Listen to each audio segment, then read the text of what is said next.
Well, welcome back to Mr. Obsolete's Vintage Homesteading. Today, we've got the sad but true story about my Homelite here, the worst chainsaw I have ever had. This thing, the reason that I got it, and I believe it was probably around 2008 or something like that, I wanted something lighter than my McCullochs because we'd had some big windstorms and had a couple of my big trees had substantial damage to the branches on them. And the McCulloch, my 610, is just too heavy to do in-tree work, so this thing was on a clearance sale from a warehouse, and so it was cheap, and so I bought it.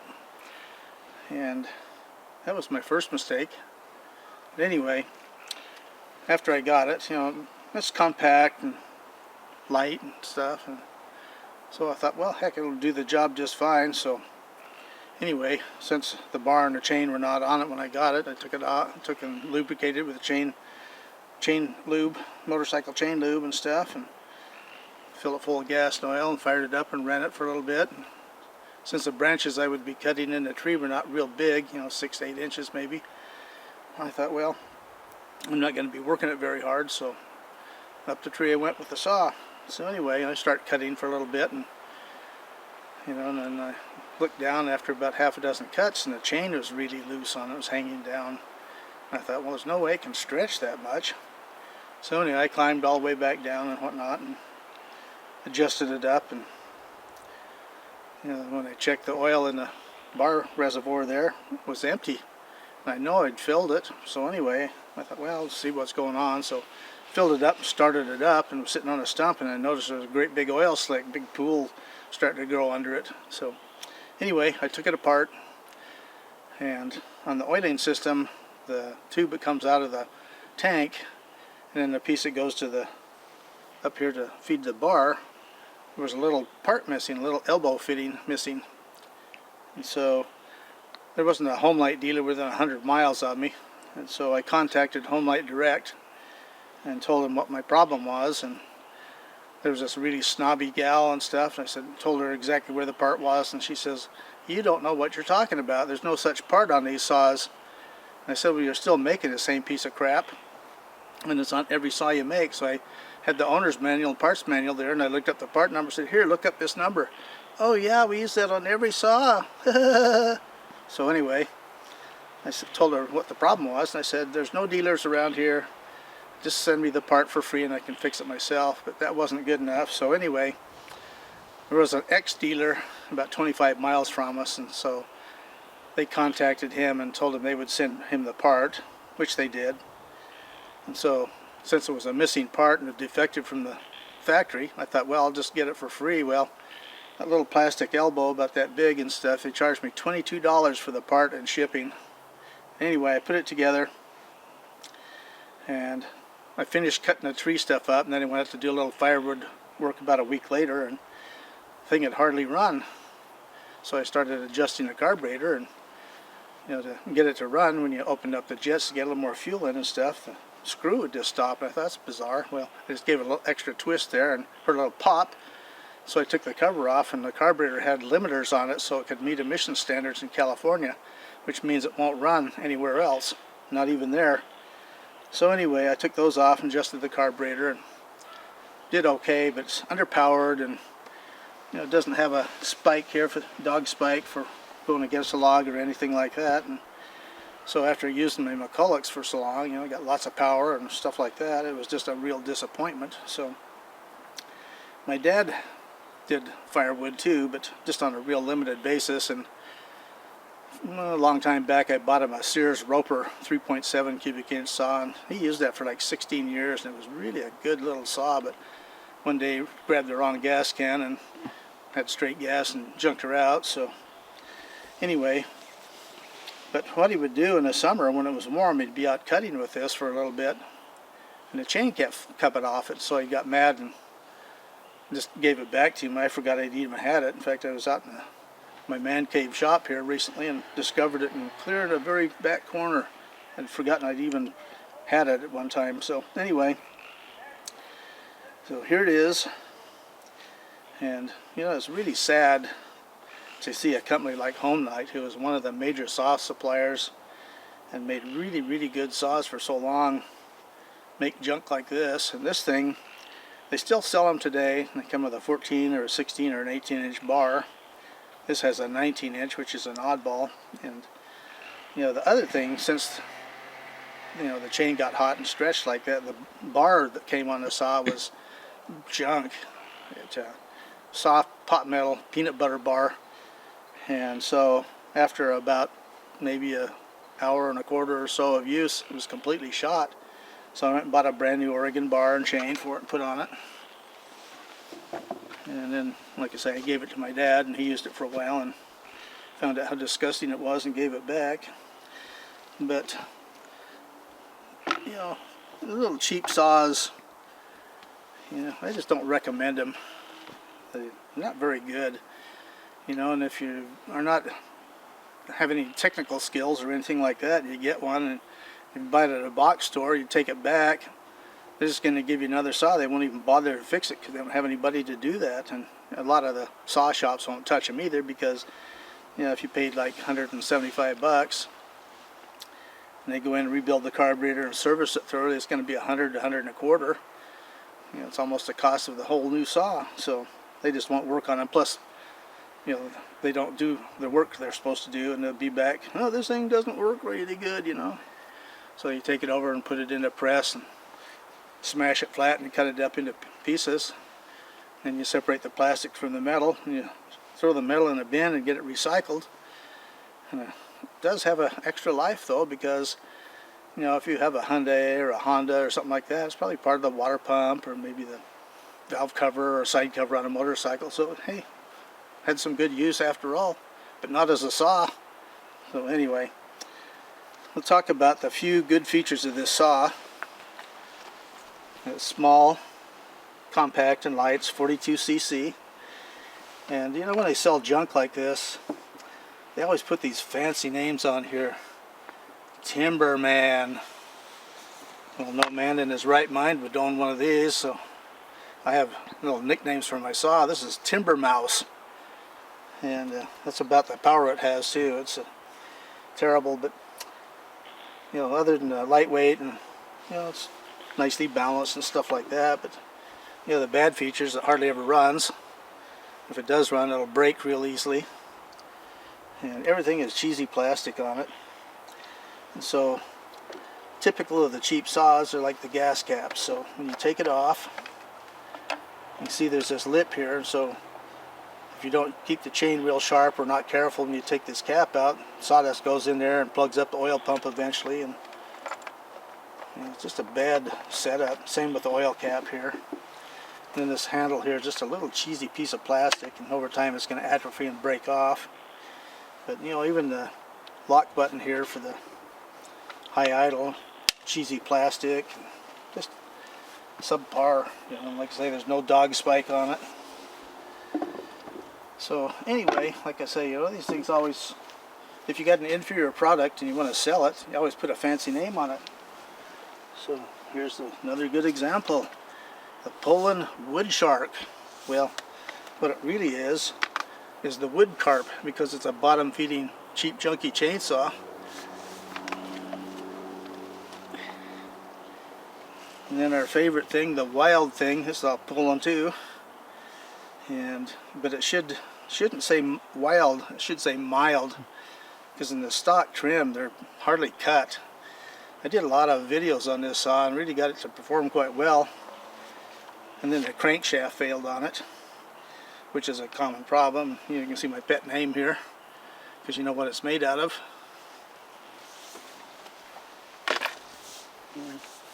Yeah, this Homelight started going downhill. This is made quite a bit earlier, but yeah, a little cheap owner's grade saw. This one even has spikes on it, but they're cast onto the front. But everything on it is plastic. And you know, they're just basically throwaway saws. So anyway, the one thing I should mention on this that I did like, though, it's nice and quiet. So we'll put a little gas in it and light it off, and you can hear it. Get the cover off here. Another thing is the muffler didn't really have paint on it, so just sitting around, it's got all rusty. But it's terrible stuff. So be right back. Very quiet. So anyway, if you're just an occasional user and you want to get a saw, but just don't buy these low-end cheapo saws. They're just not going to work for you no matter what. And so what I'd recommend, well, what I would recommend is buying a vintage saw. You need to find one that's good condition. There's lots of these old XL12s around. It's one of the most popular saws ever sold. And the McCulloch Promax 610 is another one. And the thing is, you know, they have their drawbacks. One, parts availability isn't the greatest thing in the world, but the things that they generally need are carburetor work and maybe a clutch drum and of course bars and chains, normal wear items. That stuff's all still around, no problem. And if you don't have the ability to work on it yourself, you just need to find a small engine shop that's capable of doing it, because dealers won't work on this stuff. But if you're not in that position, you know, just buy a newer Stihl or Husky, or I'd recommend an Echo actually over all of them. But that way you can still get parts and service for them. But you know, the thing is, these have been, you know, my oldest one is 43 years old and still on the job. This is one I had picked up a little bit later, and then, you know, anytime I could find them, I'd just pick one up here and there just to have some spares. But you know, this original one's still on the job, so it's just more stuff to have. But anyway, these two saws are probably the most durable saws ever made, and they're simple to work on. So anyway, like, they have their benefits. They're both heavy but you know, like I say, you got to gripe about a heavy saw. You're a weenie. You need to toughen up. So anyway, the other alternative, which I don't recommend, but a lot of people do, buy these Chinese saws. And the thing is that, yeah, they're cheaper, and they're copies of other saws. You know, some are copies of Huskies and some are copies of Stihls, and there's even one that's a Zenoa copy. But Zenoa is a Japanese company, and they're a worldwide seller of power equipment, but they don't sell in the US. And it turns out that Husky actually owns them, but they've got a big worldwide market, so had a good reputation for good stuff for a long time. But the thing I get a laugh out of these Chinese saws, you know, there's a lot of YouTube videos. The guy says, "Oh, I just bought this and it's really cheap, and I put it together and the side cover's cracked on it, and it took a month to get a replacement, and oh yeah, I put it together and started it up and run good, and then I looked down, the gas cap's leaking." But the problem with saws like that is that you're not dealing with a dealer network, you're dealing with a warehouse. And so they're going to stock the new saws. They're not going to do any repair or service work on them. And they're going to have a minimum of parts. And so the other thing, being from China, you know, if you're an occasional user of the saw and stuff, and 5 years from now you need a part, it's not going to be around. The saw's going to be gone. And other thing I get a big laugh out of is the names on some of them. So I've got a little mini list of them here. There's Austin, which is spelled A-U-S-T-O-N. New Top. Pulsforma, that's a Husky copy. Red Top, that's a dumb name. Red Max, I mean, they put these really fancy names on junk. And then my favorite one is one they don't sell in the US. It's called a Sup Mix. And so there's a channel in Canada, it's called Indy Woods. And he's an outdoorsman, but he also is, you know, kind of a professor of working on junk saws, and he gets the Poulons up and running and actually gets good use out of them, where a lot of people don't, just throw them in the garbage. And his recent acquisitions are some Chinese saws, and so, you know, have pet names for stuff. Well, I jokingly sent him a message here a while back and told him about the Sup Mix. I said, "Why don't you rename it the Soup Mix, a recipe for disaster?" A piece of junk. So it'll be interesting to see how he does with them. But anyway, so there you go.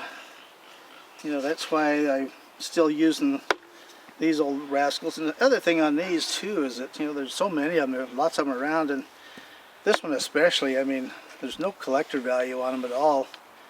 And a lot of them I paid, you know, $5 or $10, or a lot of them, a number of them are just given to me. And my original one, I paid like $35 when it was 2 years old. Like I say, it's still on the job 43 years later. So anyway, that's your options. And so those are my recommendations. Well, we're out here with our fabulous timber mouse, and I'm gonna see if it's still allergic to wood. So anyway, I call it a miracle saw because I don't know how many years it's been sitting out in the back of the shop there, but I actually have it running, so it'd be a miracle if it starts up again. We can actually cut with it. But it weighs 13.5 pounds. Like I say, it's a light saw and compact and easy to hold and stuff, but not a real high RPM saw either. But anyway, we'll give it a try here and see what happens. So got a purge valve here, so we'll do that. Set the throttle here, choke on, ignition switch on. Let's see what happens.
Well, there you have it, our miracle saw.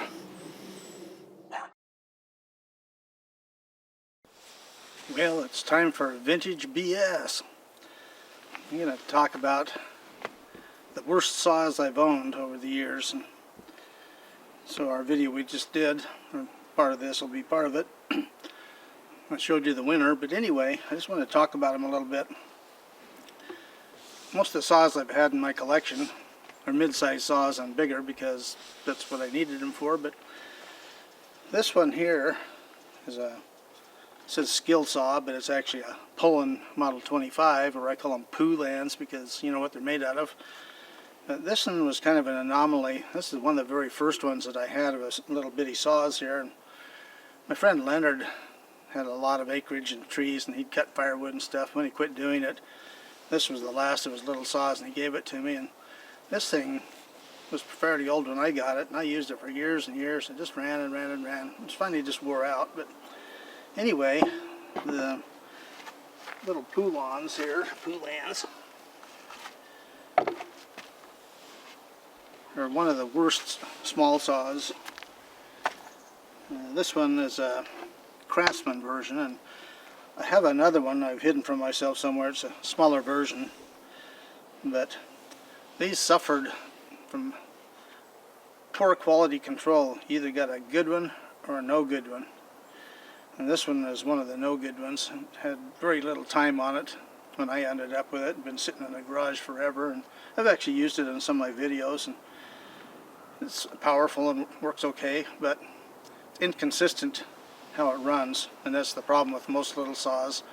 Pick them up one day and they'll cut great, and you put it down for a half hour, go back and it won't start, or it runs crappy, and they are crappy. But anyway,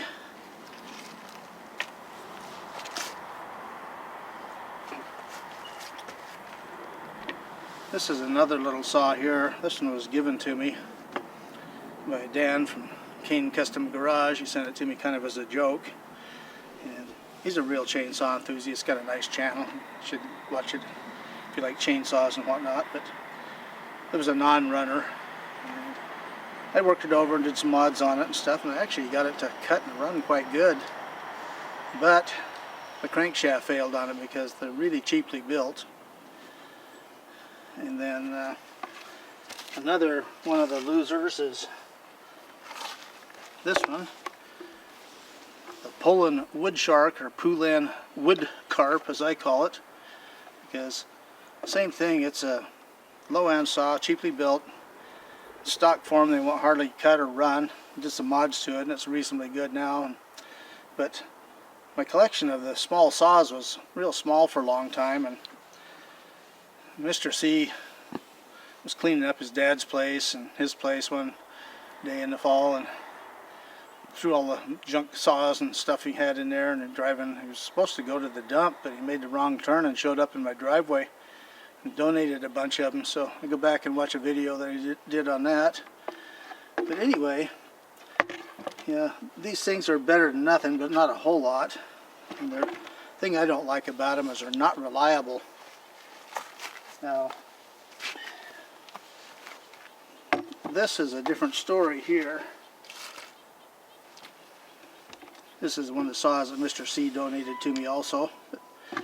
Got to do the crank seals on it, but I had one of these before, and yeah, they're durable. They're not a high performance saw, but you know, they'll get the job done. And this one's unusual because it has a full wrap bar on it, which most just have a half wrap, and it's got the big muffler protector and whatnot. I think this is specifically for the West Coast market. But I had one before I used for a while and gave it to my son, and he used it a few times, and then it sit around in the garage for a long time. And Smitty from Smitty's Chainsaws and Firewood channel saw it in one of my videos and wanted it, so we did a trade, and so he ended up with that. And then Mr. C gave this one to me, so I have one again, but needs some work. So anyway, this is another saw that Mr. C donated. Now this is a late model Homelite. It's a Chizo special. It's all plastic and crappy, and so this will be on the bench before too long. I want to get it running and see how it compares, because the small Homelites that I had used in the past, you know, they were not very finicky. Most of these other saws are real finicky, and but why I quit using most of them was because I had some McCulloch Mini-Max, and they're lighter and outperform most all the other small saws. Plus they're well built, so they're durable, but they are finicky. So anyway, of all these saws like these and stuff, I just was a downgrade. Some of the worst saws I've ever had. And so I thought, man, there can't be much worse than these Poulons. But I was wrong. Here's the winner. This thing is the worst saw I've ever owned. It's got two good features. It's lightweight and it's compact. And the bad features are it only runs occasionally, and it's a piece of junk. Anyway, it's better than nothing. But this saw, I got it running. It's in the movie. But if you're cutting in hot weather, the chain always comes off, and then it won't run. So it's just pretty much a wall hanger. I forgot I even had it, which I talked about in the video. But anyway, so here's the new and current loser. The Homelite Timberman, which I call the Timber Mouse, because it's about the mouse power for cutting wood. But anyway, I'll see you soon.